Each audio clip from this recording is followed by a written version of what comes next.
Solo, Illuminati, the 7 days.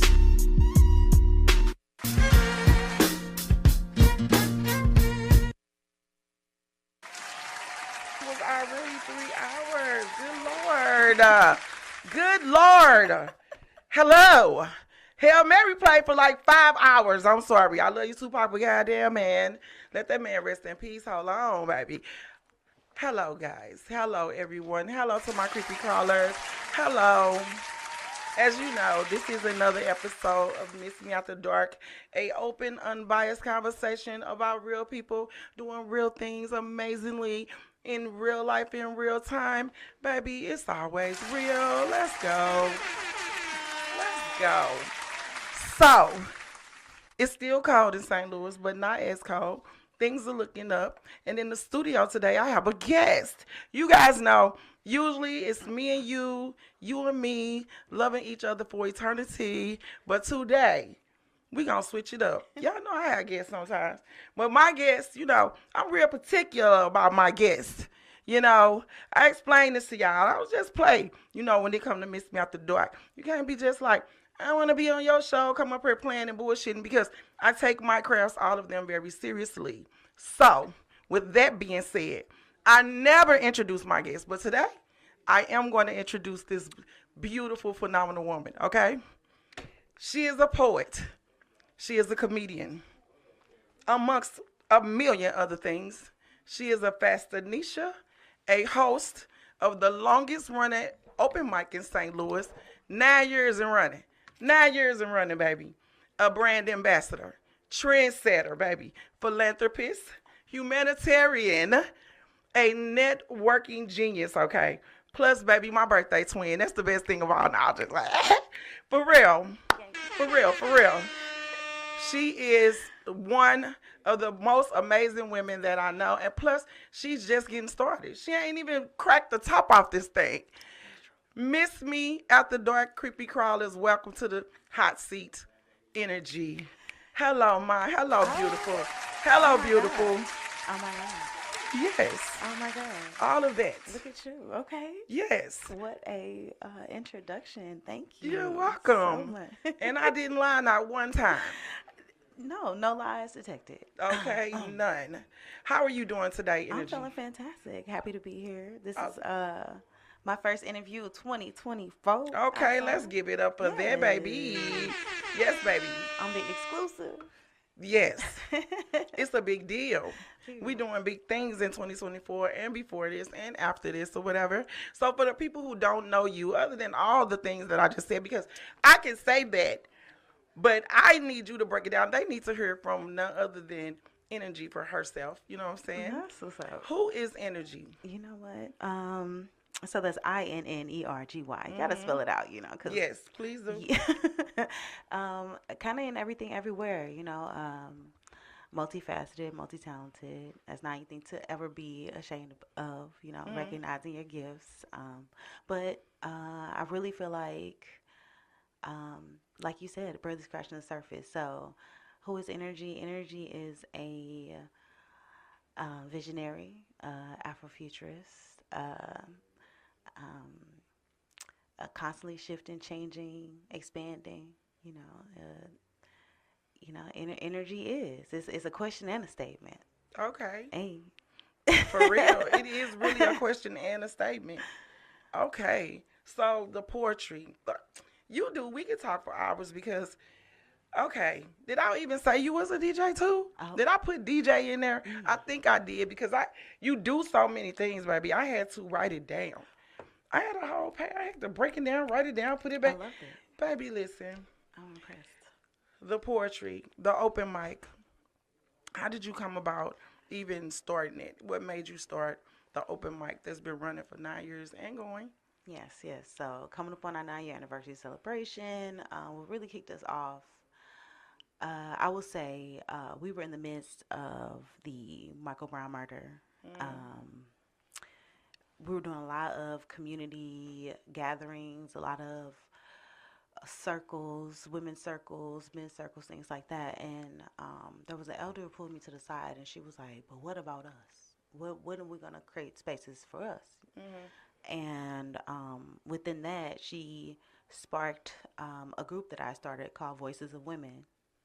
And through Vow, we would hold monthly meetings where we would activate a space, a shop, a cafe, or whatever, and talk about things that we were concerned about, how we were going to work together, what resources we had, on top of that. And that's kind of where I got my footing. But then Mm. that one of the locations that we met at had offered me an opportunity to create a event night, Mm. and I knew that it was valuable to bring everybody together, like focusing on um, building community, especially when it comes to women. Creating community is absolutely essential. Yes, it's It's very so important. important. We are mothers. We're decision makers. We move policy. We are the ones who see the ins and outs of a situation to really be able to give voice and structure to reason. You know, Mm. and then you take the power and you make some stuff happen, right? Right. But the women have to come together and decide what needs to get done. And so Mm. I was just feeling really motivated from being a part of that collective at that time. And once they offered me the opportunity to host a night, I wanted to see what everybody thought. I wanted to see how everybody felt. So it became like this soapbox, like a Mm. speakeasy. Yeah, that's the Um, vibe I get. and because it started out somewhat politically charged, I would say, because of the times that we were in and Right. the mindset of the people that were coming out initially. Um, it's a lot of people who didn't quite know how to put what they were concerned about into words. Some of them just it was interpretive. It became the guy who brought his drum kit, or the guy who brought his saxophone, or Mm. the guy who brought his guitar and wanted to sing a song. So it kind of became this opportunity for people who wanted to say something, just to get something off their Mm. chest, but also an Right. opportunity for them to enjoy some talent, some local talent, and that like sparked, I guess, my desire to keep it going, because we Mm. literally hosted maybe like a month's worth of Tuesdays, Mm. and the business ended up um, closing. Mm. Right, very Where did oddly. it start? Or did it start where it is now? No, no. Actually, it's a very popular place. Some of y'all might have been. You Mm. definitely may have been. But have you ever? Orlando Watson has Prime 55. Mm. They have one Yeah. downtown. They also have one in Delmar. The one in Okay. Delmar was the first one. That's the spot Oh, where okay. the Okay. Cabana on the Loop was. So those were our first event, Okay. where our And, event started. and for those who don't know, artistry is like therapy. So when she says that it was a place to release or whatever, and that's exactly what it was. That was a very racially fused time. It was a very people was just angry, But St. Louis is but so they had diverse. very So much so. it's like, yes, it's to me it's segregated, but during that time I felt like people were making an extra effort to be supportive, Hmm. to make an extra effort to be involved, to figure out what Yeah. was going on, Hmm. and so it was really interesting to see who would turn up, who would come out, not even just to like movement actions, but to the open mic night. Right. It was definitely. I mean, I didn't know about it then. I think I just came into it probably maybe 5 years ago. But it's been consistent and it's growing and it's just it is what it is and everybody knows about it. It's the like I said, it's the most consistent open mic that St. Louis has hosted. They come, they go, they come, they go. But yours is consistent. How do you keep that consistency for so long? When other people just wither away and float Don't do away that. and wither Don't away do and float. that. Listen.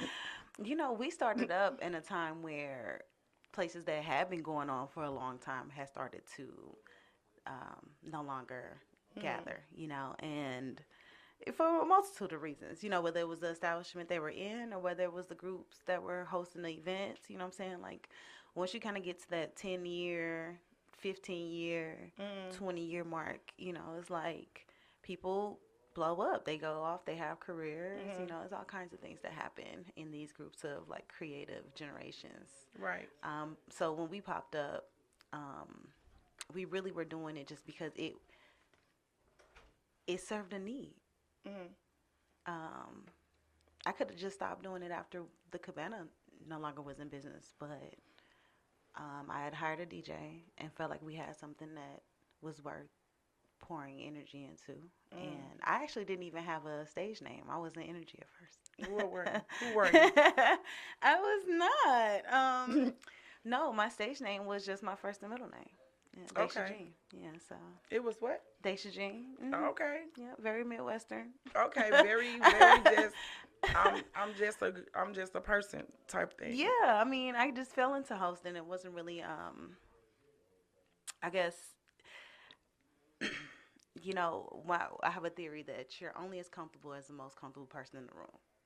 So, in order to create a space where people could be relaxed, I had to go in with, that kind of Energy. vibe. Right, exactly. And so, starting off, because we're all just people, it just wasn't even, but I didn't perform. Like, I didn't start sharing poetry until we moved to Legacy. I feel Really? like, yeah. So you started off more as an event As a planner. speaker, like Okay. as a person who was an organizer Okay.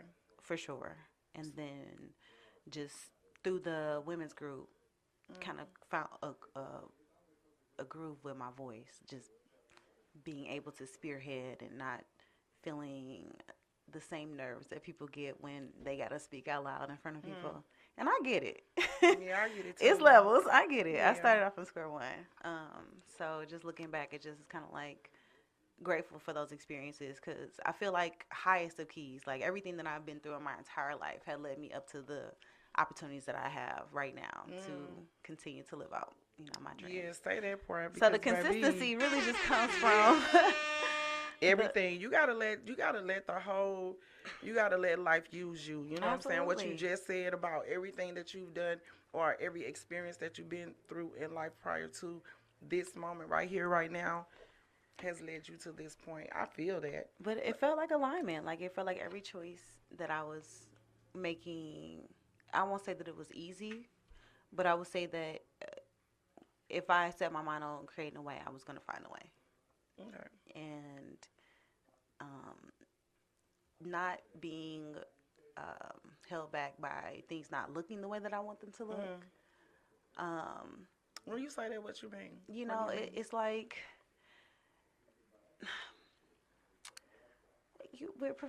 being a perfectionist and having Oh, okay. a visualization in your mind of what you would like something to look like, for yourself.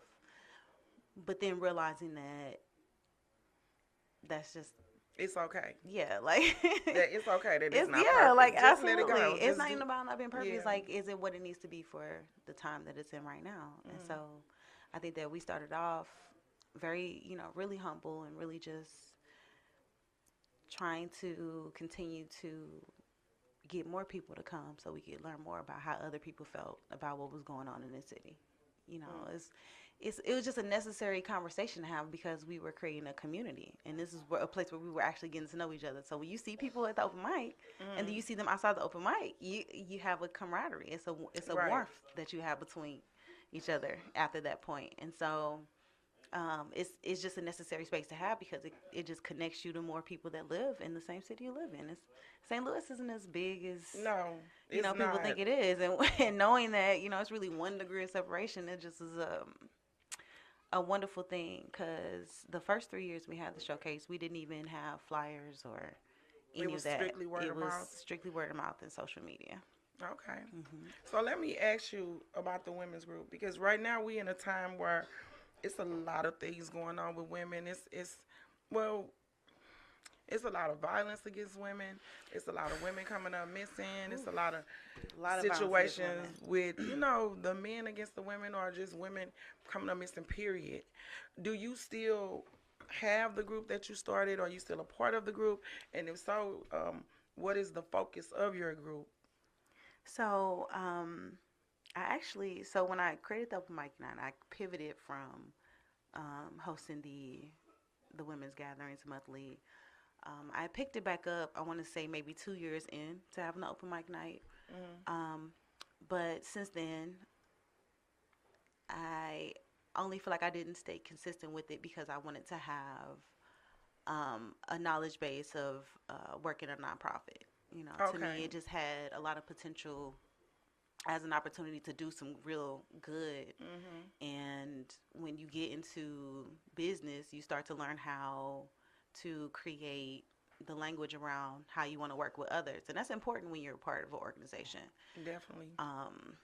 So I did not want to begin to leverage those relationships until I could define how that could look as an ongoing something that made an impact in the community that we were looking to, want Okay. to change. But what it did allow me to do was to create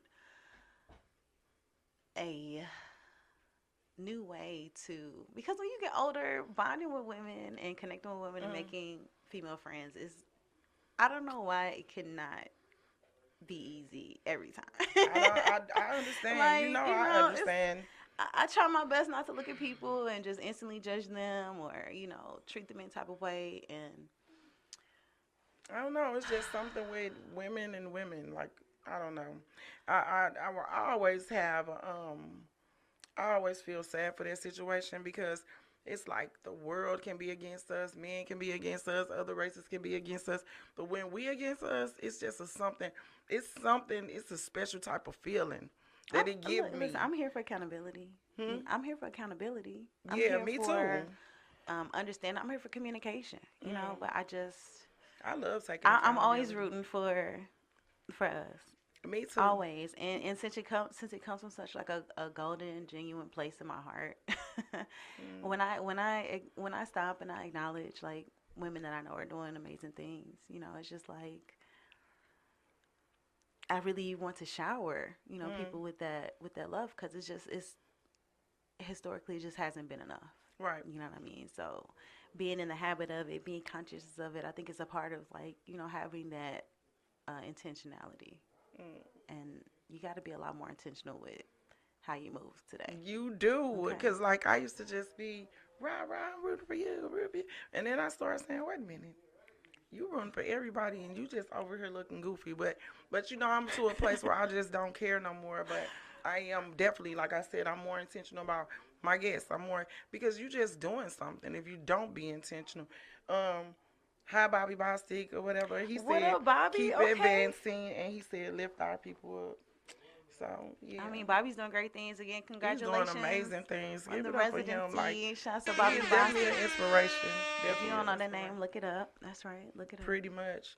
But yes, we as women we can be kind of mean to each other, and we got to do better because that's crazy. Like it's just crazy. It's crazy. I really hate it, but it's like the Matrix. You can't save everybody unless they want to be saved. So you have to save for your own sanity purposes and move on and just let it do whatever it's gonna do. But it's a lot of women that really want their support. So when you said you had a group of women that you used to get together with, and then y'all used to. I know they probably gave you inspiration and pushed you forward for you to be able to do what you're doing now. Like you said, every part of what you have been or have done has done up to this point led to this point. Definitely. And I mean, what we I think we all have this desire for connection and Mm-hmm. kinship, and I think connecting through the arts is a very beautiful way to bond, with Right, a group of women. But moving even beyond that, even when you define what a community shares the same vision and values. So right. it's a lot of folks that you probably spend time with that don't see themselves in the future the same way you see yourself in the future, Of course not. and but you would want to be around people that are aligned with those things just so they can keep you moving in the direction of making the vision come to life. Mm-hmm. So I think that people definitely do show you. You know what I mean? So a part of the intentionality, like you mentioned, is just not root giving and showing and being all that you are when Right, it's necessary for right. you, and that's it. Right, because what I used to do was like root for people to a default, and then be mad when they ain't root for me. It's like no, you do Mm-hmm. what makes you happy. Don't worry about nothing else. And now I'm just in a place of um, I wasn't in a place of peace, but I am now. Where I listen, this is who I am. Love it or leave it. I love it. It feels good on me, Hmm. and that's where we at with it. Where are you from? I'm born and raised here, St. Louis. What part? So born West Side, lived South Side, North Side. Right. Pretty much everywhere but East Side.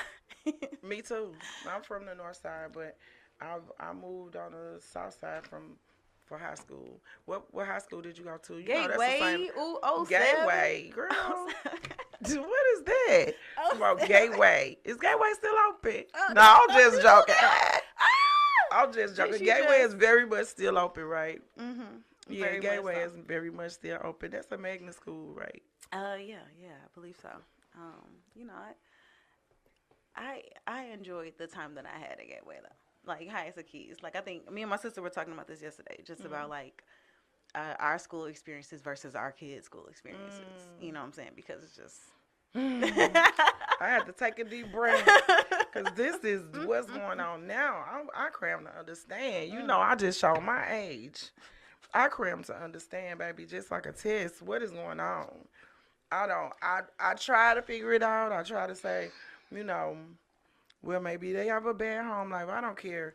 I grew up with friends with crackheads for a mama. Everybody knew they was a crackhead. They used to sit, and they never came out like this.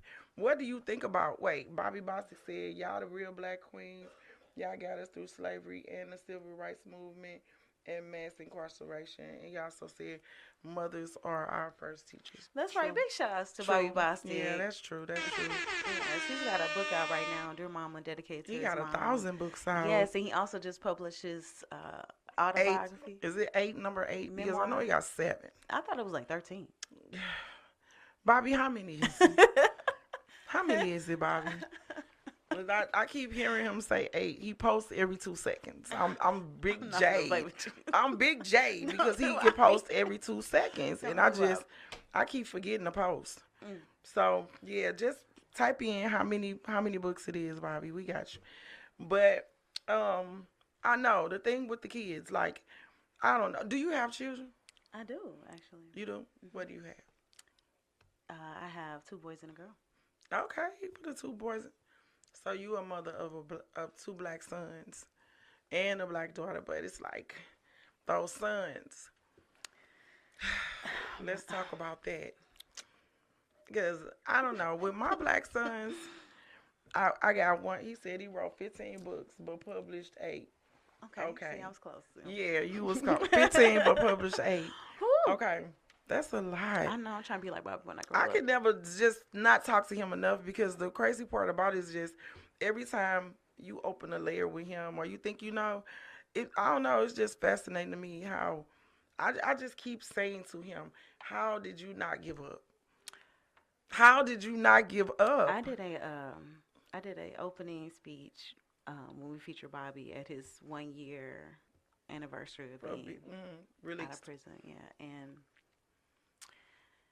that was definitely a moment that I had to give him his flowers. You know, I gave him, we bought him some flowers and threw him a party and, you know, invited him to read from his most recent book.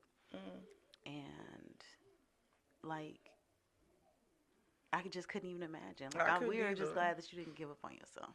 Yeah, like, this, we I couldn't even imagine either. That's why I just find him I understand fascinating. that Bobby's number one goal is to show that he has changed. You know, that he is not the same 16-year-old knucklehead, you know, that he was incarcerated. But it's like that's something that's going to hang up. People who have been formerly incarcerated, people don't even think about how many. Because it's a bigger number than people think it is. Oh, it's an amazing number. I know a lot of people fighting to get out right now that really were young, dumb, and stupid, and they threw the book at them because you know it's all about I don't know. It's just about money. keeping our black men. It's They seriously scared of our black men. It is the industry. And when I look at our black men, I understand why. Like I live downtown, and we got a pretty decent homeless community down there. And when I ride past, I look at the black men that's down there and the situations they in and stuff like that. And I look at them and they just really look like guys. Like they all chiseled and they look strong but they mentally beat the fuck down. And I was just like, if I was a white person, a white man, because I'm going to say this shit, I don't care. I would be scared of a motherfucker that's chiseled like that. That's just eating all bullshit. Don't have no No way of, being in a situation where they can eat organically or this or that and all the shit that they say we should do. I know what you mean. They living crazy. And they look like they can still run like a 50-yard dash or some shit like that. So if I was a white man, Don't do that. Don't do I that. would be afraid. Like I would be afraid. I'm just being real. You know, Hey you, I'm just being real. And it's this is not a racial thing. This is not right now. This didn't just start today. So we talking about 60 years ago, 70 years ago. Like you see a motherfucker out in the field and they chopping wood and you like, God damn it, why can't my body ever be like, I've been working out, I've been doing this and it'll never be. It'll never be. It'll never I'm not gonna play be. with you. And it's just like, wow, I understand, but at the same time, come on now. We somewhere different. Well, I don't think that. Hey, I, thank you. I think that we do have some misconceptions as to what the lifestyle is like to be homeless. And you know, Have some. you ever been homeless?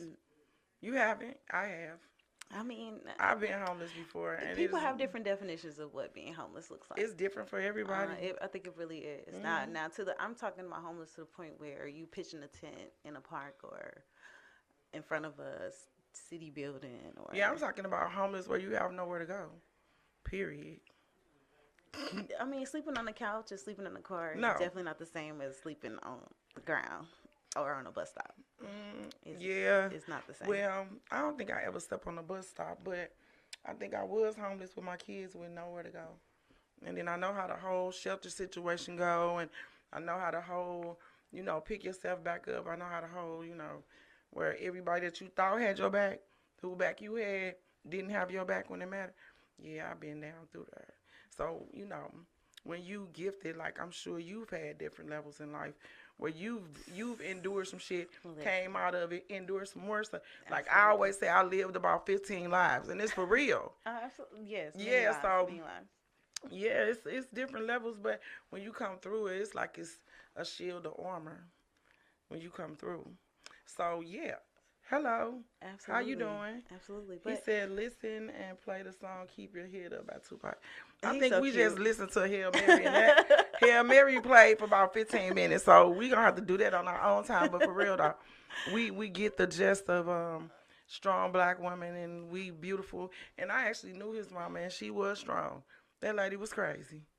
Bobby mama was so funny. She said she actually used to, I got a real quick story. So I moved, do you know where the dark side was over there off of, it was a little area over there by Grand and Merrimack and by Grand and 5044 or whatever. Okay. Over there behind Cardinal Glen Hospital. So I moved over there. Okay. And his sister and mama stayed up under me. I moved over them in an apartment. His sister became one of my best friends. Really? And I was pregnant with my youngest daughter when I moved. I was pregnant with my middle daughter when I moved over there. And she used to always say my baby was the mailman baby because my baby was real light skinned and she swore to God my baby was white. That lady was hella funny. His sister funny. His brother was cool. Another story. And they always talked about him. But I never met him until he came to the studio. And we got to chopping it up. And I was like, what? So his mama, he showed me the book. I'm like, what? That's your mom? So that's just like a crazy moment.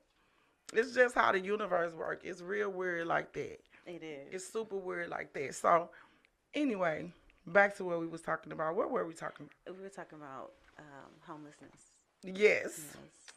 I don't want to talk about homelessness. Because that's like a real, It is. It's not nothing to be ashamed of or nothing to cry about or nothing because you make it through. You, like I said, you wear it as a shield of armor. But I was.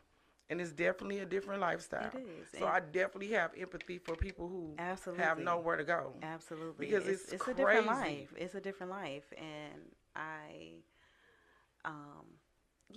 it's like when you do the work that we do, you realize that a lot of what we do is based off our choices. Mm-hmm. And we can't, I'm not trying to have like this mental debate about where people are and their ability to process what's going on in their life. You know what I'm saying? Because at the end of the day, even with those things, it's still choices, right? Right. So in the time in which I did have like a very heavy heart, you know, when it came to just the crisis of what's going on in St. Louis, like that's incredible. You know what I'm saying? Just looking at it, driving down through downtown and I'm seeing trying to understand it. it. You know what I'm saying? Like it's really. I'm trying to understand it. and Why is this a and problem? so in my experience with even working in what we would consider to be the trenches of society, you know, you learn that it's a little bit of a lifestyle. You know, it is just a flat out refusal, you know, to participate in the system. And I and it swear. also, you know, has you considering just what rights you sign over when you agree to be on the grid. When you agree to have, you know, It's definitely controlling. definitely. And so, you know, we can't even talk about, you know, renters' experiences with what they call them slumlords. You know, they Hey, ruin your credit. They put an eviction on your record, make you unable to be eligible to move into a house. Like, yes. it's definitely case by case Mm, in every situation. But you do learn that it's so many ways that you can end up homeless. But then again, it is also a lifestyle. They know where to true. go. They got whole True. days planned around They know what. what services are Yeah. available at what time of the Yeah. day. And they also pack light. They pack light because Listen. they know that there are people who are looking to make sure they have toiletries, make sure they have clean underclothes, make sure that No, they have. listen. It's a lifestyle. I would volunteer and hand out food, right? So when they have extra, I would take about 3, 4 boxes and go hand it out downtown. And this one guy, you know, he used to always, they super cool, but my son used to be, they dangerous. And I'm like, listen, I'm protected by it. You know, I'm cool. That's right. Covered. That's right. So I go down. This one dude was like, he would always say, "Dang, you got white milk. They ain't got no chocolate milk." I'm like, "Damn." I mean, come on, man. I'm thinking I'm doing something special, but they might be spoiled a little bit down there. I'm just Ma'am. saying. Now Uh, I don't know if anybody who's listening knows me at all, but well before I was Energy, I was the fruit lady. the Or fruit right lady. around the time I started up Energy, I became the fruit lady, right? And so when I would be done for the day, I would take the whatever fruit place was left over downtown to give them away. And yes, and I just asked myself what was that about. But this is also around the time where them line bikes hit the streets. Yeah, You gotta have a credit card to rent you those. do, but they had So how line y'all bikes. got? They know how to make it work, I'm baby. like, look, hold up, like what? They taught them line bikes a new They was teaching asshole. me something about life, okay? I was down there Them, learning. them line bikes was something else. I saw one up on the light post one day. I was like, So before I what? Before I feel like, you know, it's like it's they definitely struggle. again, you know, everybody has, you know, their level, but it's it's it's like they don't feel it's not like they don't feel seasons. Right. Now they might not, but then again, it's like I check the weather every day. You check the weather every day? Listen, riding down the street right by this where the St. Louis Public Schools main office is. I live downtown, so I ride by up the street there where the main office is, where you go enroll your kid in school. And it's a vent right there that blow heat, that blow hot air. I rode by there on one of the coldest days. I think it might have been, I didn't come out, it was Saturday. It was cold as shit. And this dude was laying on top of that vent covered up in the blanket. And I can't help but feel empathy. Like, I just, I just wish I could just help everybody. I swear to God. Yes. So when I see the things that you do, it's like, I don't know how, we all make a footprint and we all do what we can do. But I am a firm believer that each one teach one. Like, the one thing that I do to help somebody will definitely be passed on from them to the next thing. If not them, the other person, I don't know, I have to stay firm on what I do. How do you do, like, you do a lot of events for Better Family Life and stuff like that. How do you get booked for those type of events? What do you do for those type of events? Like, what is it that about you that make I love them that. book you for those type of events? And you do a lot with them I at the do. little I events do. like that. When I first when I first came out of my shell and realized that like St. Louis had so much more to offer than what I thought. Um, Better for Life was one of the first nonprofits that I got introduced to, as a Pan Africanist. Want to be around Black people. What organizations are, here in St. Louis? What are the bigger names? And so, of course, them, Urban League, a couple other folks.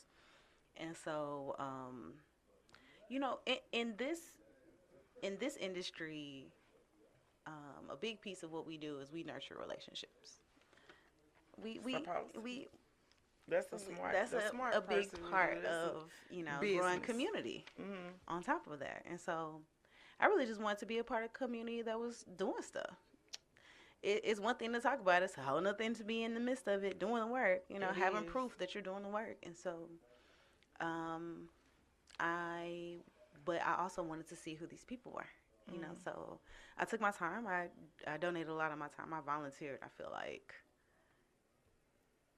for like 3 years. Yeah. Okay. So you Before made they ever yourself booked me. available. Yeah, before they ever booked me for. But I will say that one thing about, I guess, what my purpose was in nurturing that relationship, it allowed me to also, still in the space of like producing, creating events. So for Better For Me Life, I was not just hosting events; I was helping them curate events. So we Okay. have a string of like a string of events that we were promoting, and then there was also a group that they supported called the New African Paradigm Study Group. So I want to say this is around the time where Umar was here, Francis Chris Wilson was here, Astro Kwesi was here, Wayne Chandler was here. Um, Shoot, they brought a little bit of everybody to this one, and had them doing lectures in Clay Hall, the Better Family Life. And so, So I got a couple of questions for people who don't know what that is. What is a Pan Africanist? Pan right, Africanist. yeah. And would you consider yourself woke? Because people throw that word around, woke, woke, woke, woke, woke. So, just for the record. So, Pan Africanism is a term that was coined by Marcus Mosaic Garvey. Um, and it really stands for the ability to see yourself connected to all of the diaspora, and the diaspora being all of the people who were the result of the transatlantic slave trade. Yeah. Like we Your were lineage. everywhere. We landed in South Yeah. America, Canada. And that's not even to speak just to the people who are here already. Because that goes without saying. But it is an ability to acknowledge the connection Right. that we have, across all countries and dialects, because we are a people. Yes.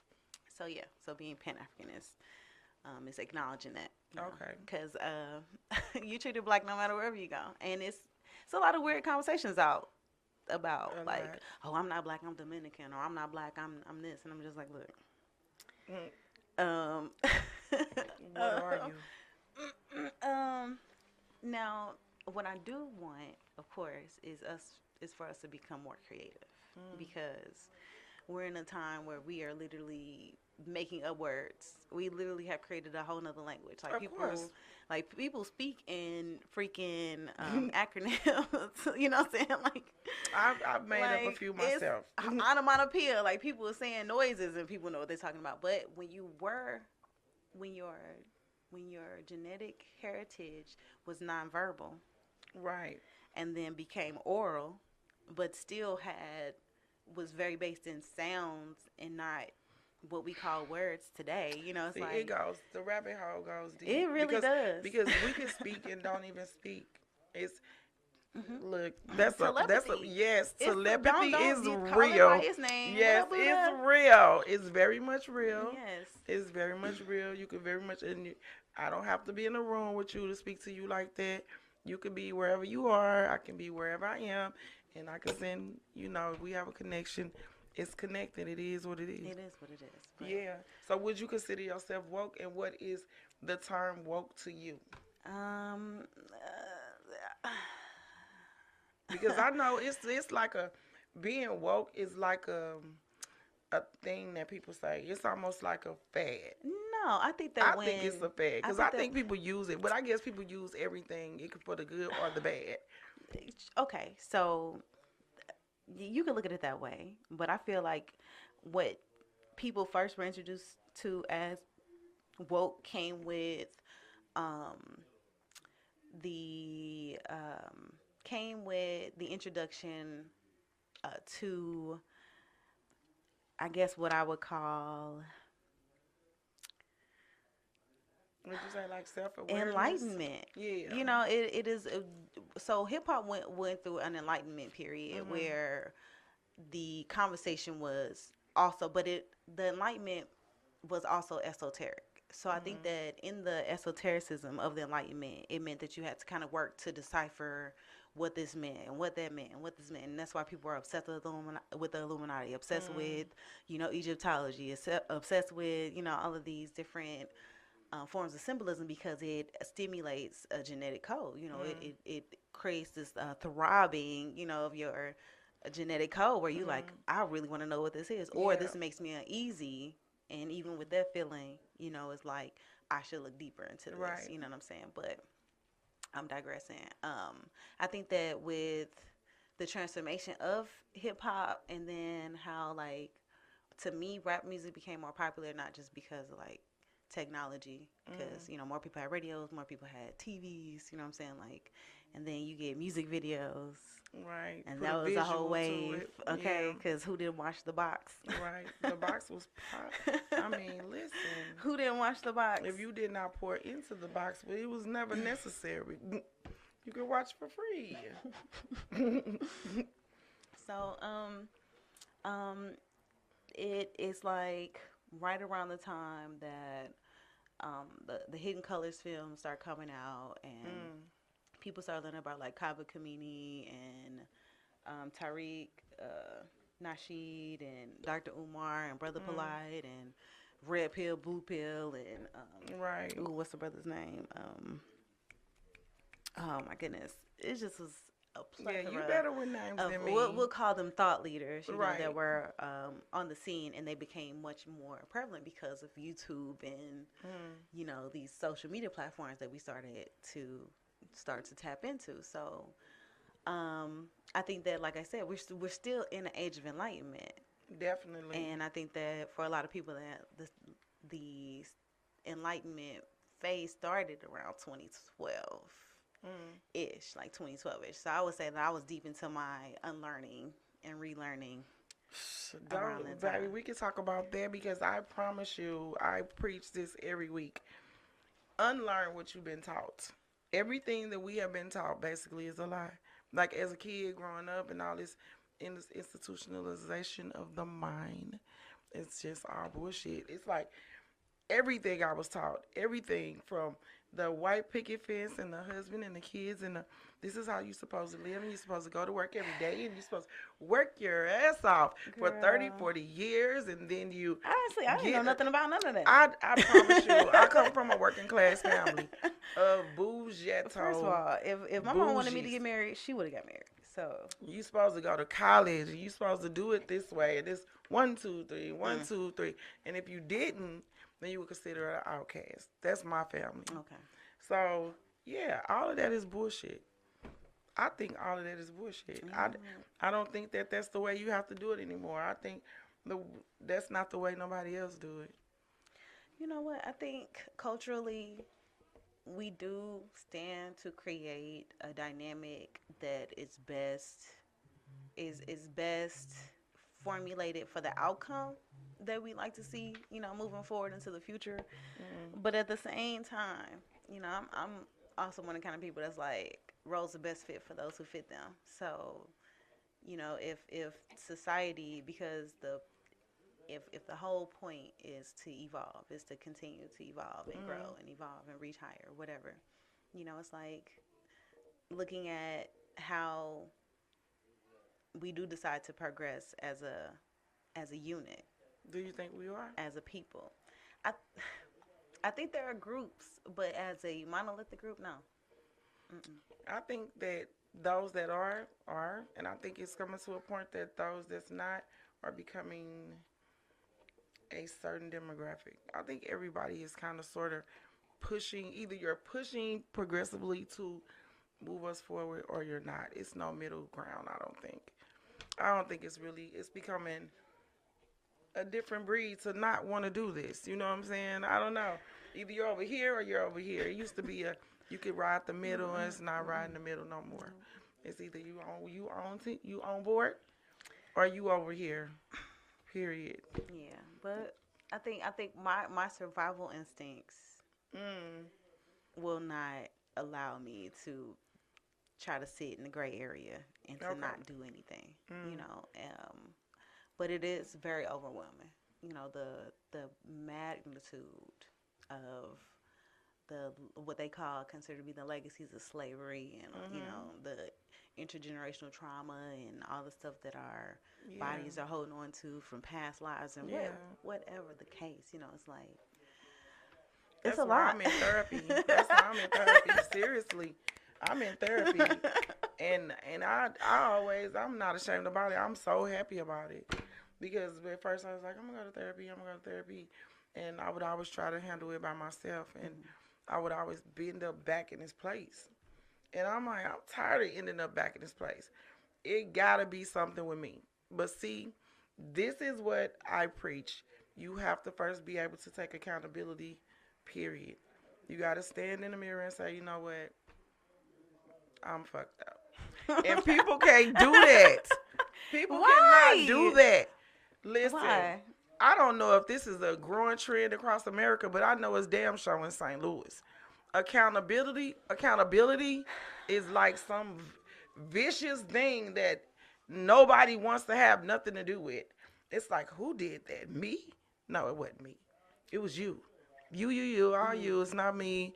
Sorry. You know, you got to I'm go with perfect that. in every way. You got to go with the theory that everybody's a projection, and that the only person that exists is you. So we're all just the one, a reflection of one, right? And so I don't know. You know, I like to give grace, but at the same time, um, To yourself or others. to myself first and Okay. foremost. Thank First you. and Because I foremost. definitely kept, I always say now I give myself grace. Because, like you said, you are a perfectionist and you were hard on yourself and you wanted everything to be perfect.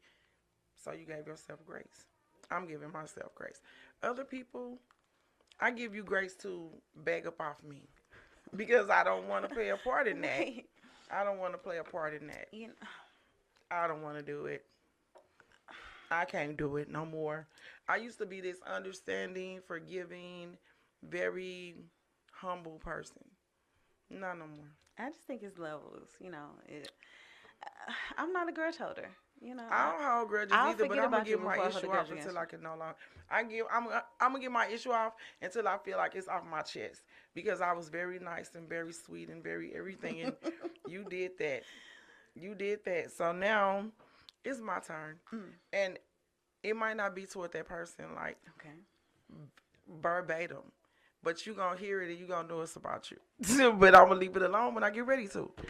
So because you shouldn't have never did that. Come on now. AKA, don't mess with misunderstood. Don't mess with me.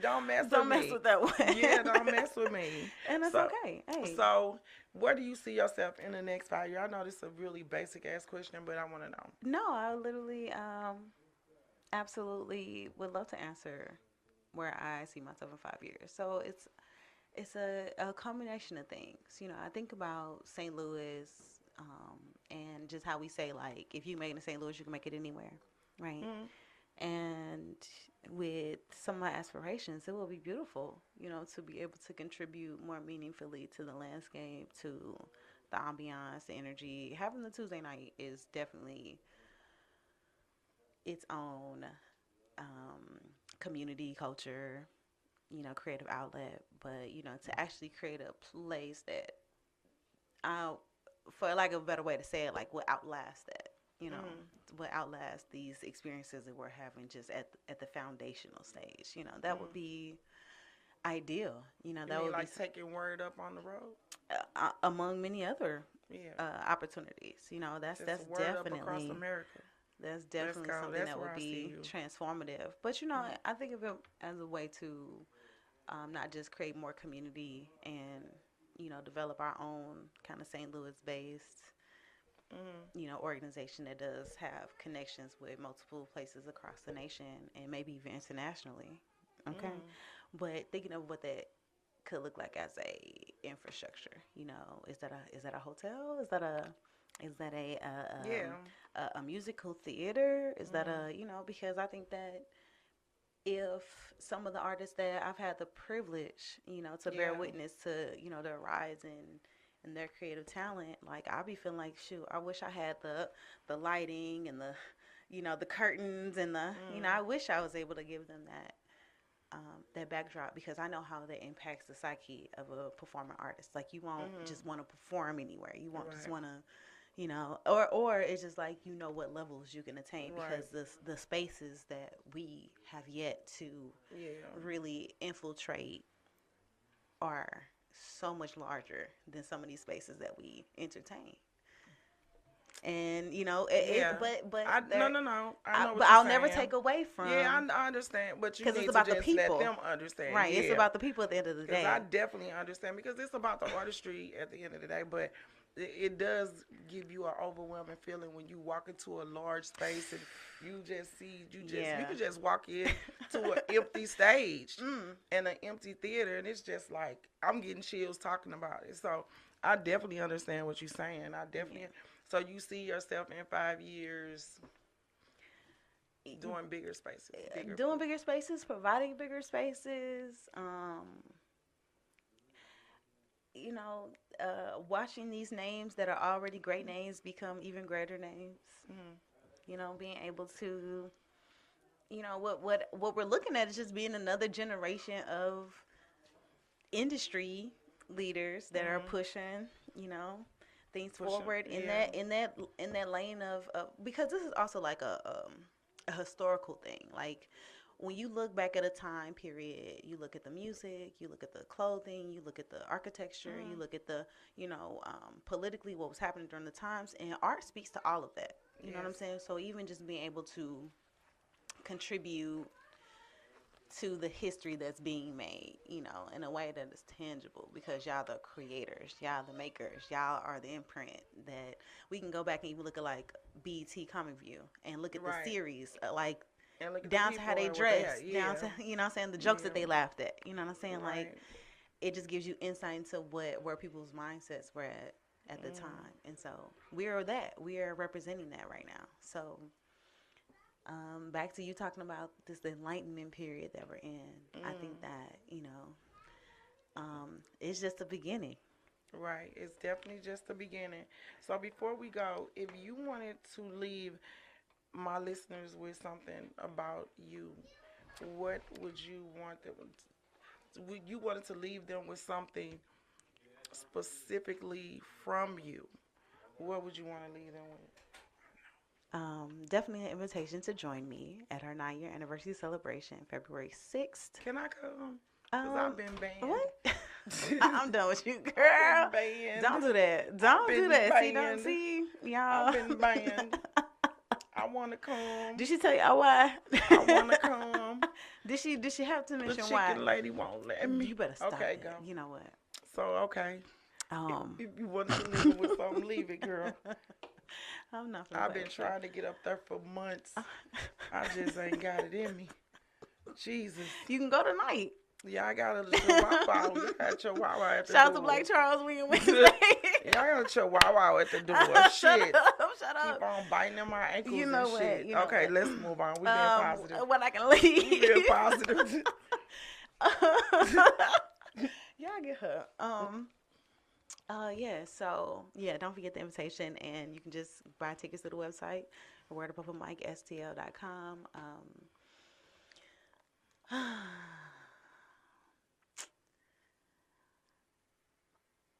I feel like I should spit a piece. Go ahead. Yeah, I feel like I should spit a piece. Okay. Liquid. Liberation. Be my language. Conceptually, concentrated, cultured conversations. No, seriously. Empirically, hit the symbols and syllables lyrically. This energy is like medicinal miracle melodies. Music. My muse is the movement made in meditation, creating in the making, vibrating, pulsating, gyrating, rotating, aerating. Be patient. Heart racing, then waking, chains breaking, freedom tasting. How long I waited to let loose different lines of light, lighter than lit, bright isn't it? For all to be illuminated, weighted, straightened, or fixed. She is precisely positioned, perfectly poised, particularly positive, persistent perspective, pattern baby prone, potential progeny, possibly prodigy, practically put, polymath, a paradox. Y'all stay tuned. Girl, stop playing. 2024, we going up. We got things to Playing. do. Stop playing. We are going up. We got things to do. You know, that was beautiful. I'm not here to The be wordplay was ridiculous. I'm not here to be the coldest poet. You That know, was fire. I just like to You produce. was spitting fire, hot fire. That was fire. I'm just saying, you know, I'm not here to necessarily try to be the coldest poet, but I'm here to produce high quality events where we can continue to build community and connections. You know, we have a lot of work to do, and we can only get there together. Got to get people out their egos. You know, it's all about that neutral And ground, this is what though. I'm So you trying to saying. act like it ain't neutral ground? Just go in through the other door. Girl, just open it up. I'm going to slide up in there. And I'm wear black and with a hood on, so can't nobody see me. Because, listen, I want to come down. Ain't nobody hold you back. And there you have it. There you have it. You have been was blessed outside by tonight. the energy of And it was a good energy, day. baby. Beautiful weather. Beautiful. Listen to that. Shout out to Give them your stuff. Did you give them your social media? Yeah, so again, Okay. that's INNERGY. You can find me on everything, Instagram, Facebook. I, try to keep you all tapped into what's going on locally. I have a couple of the events coming up, like Who Nailed It, February 11th is going up. I got a ticket right here for anybody who adds me. First person adds me, pow, that's right. I'm going to give you this ticket, complimentary of My City, My Music, Misunderstood with Me out the dark. Come on, Miss Me Out Yes. the Dark. Ooh, all Miss right. Me out the dark. Don't me miss with it. out. Okay, that part. All right, and yeah.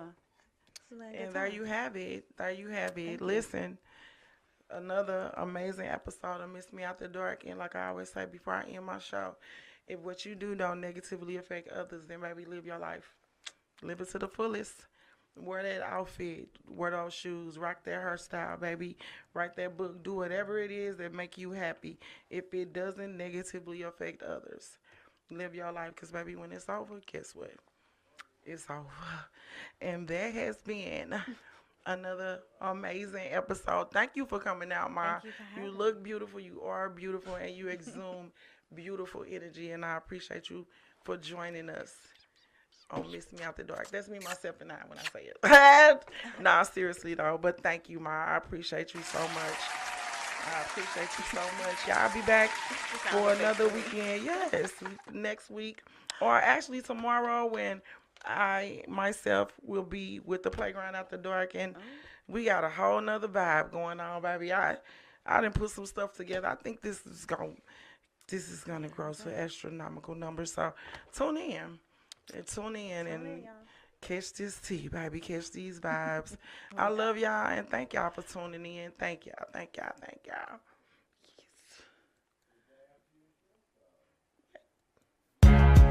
Yeah, it's time, Black. It's time. You feel that magnetic, right? Let's get 'em. And we're all just spokes in a big old wheel. Whole thing turning, tryna roll uphill. Twist that cap, nigga, pop that steel. The perp don't get 'em in the cocaine wheel. And you know